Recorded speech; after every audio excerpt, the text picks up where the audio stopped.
Okay, so we're gonna go ahead now and make the tongue or the vamp for the top of the moccasin.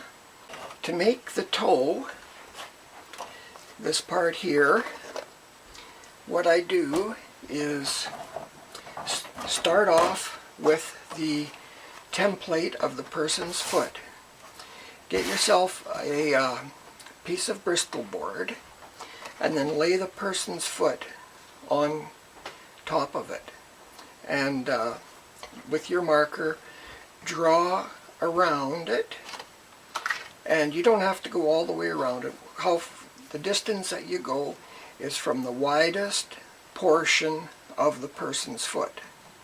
Okay, once you've got the widest portion, take your T-square and draw a straight line down to the bottom, or down here, and or else you have to measure in from the side. Do that with both sides of the template. Now, how long to make this piece? It determines, of course, on how big your moccasin is. And how that's determined is you can just pinch this up here, pinch your ankles, and then where your toe is, you take your ruler and you measure from your toe, measure to the top of your ankle. So we're looking at about 7.5 inches there. About 7.5 inches. So this distance between the top and the bottom is 7.5 inches. Now, there's one very important thing when you are making this toe part. You absolutely cannot make it bigger than the diameter of the width of the template. If you go bigger than that, it's going to allow for a lot of play, a lot of loose fabric around the toe, and you don't want that. If anything, you could go about 1/4 of an inch shorter, narrower, and then punch your holes in it. With this one, I've went the exact width of the person's foot and then punched the holes in it. So that's going to be plenty enough. If you wanted it tighter, then make it smaller, but don't go any wider than the widest part of the person's foot. Okay, and then you get your length and draw a straight line.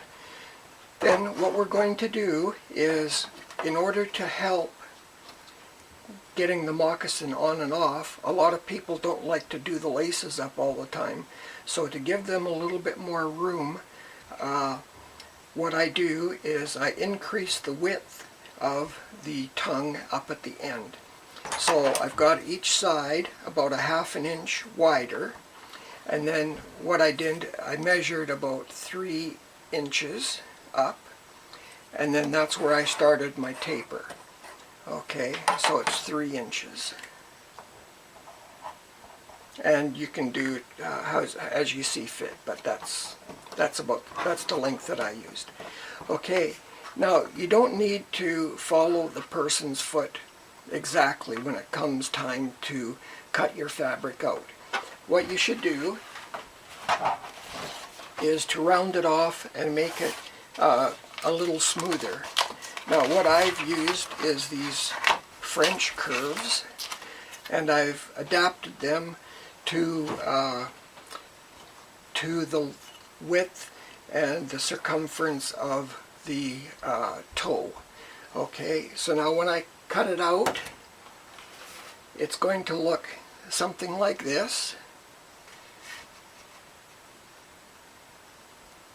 Something like that.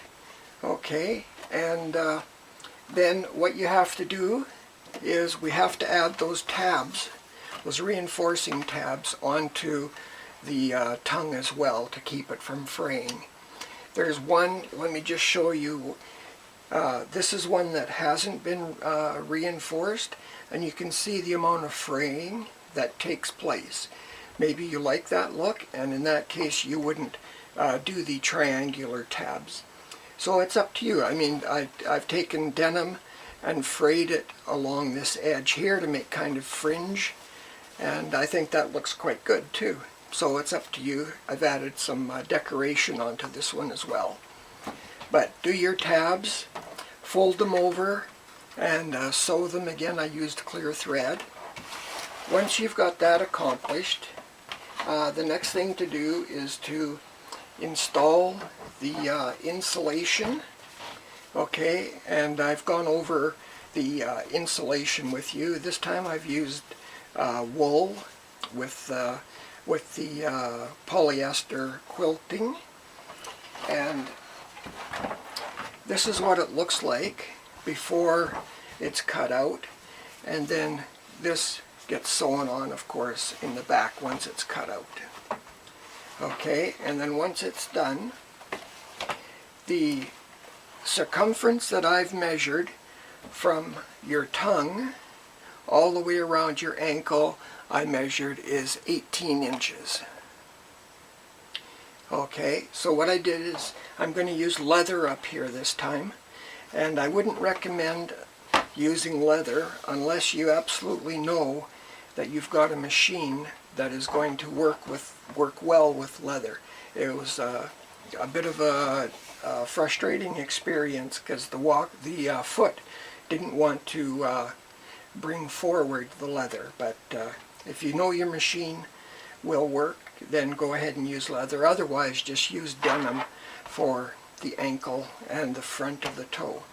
So once the toe is cut out, I've sewn the leather, something like that, and now it's ready to be sewn or stitched onto the moccasin.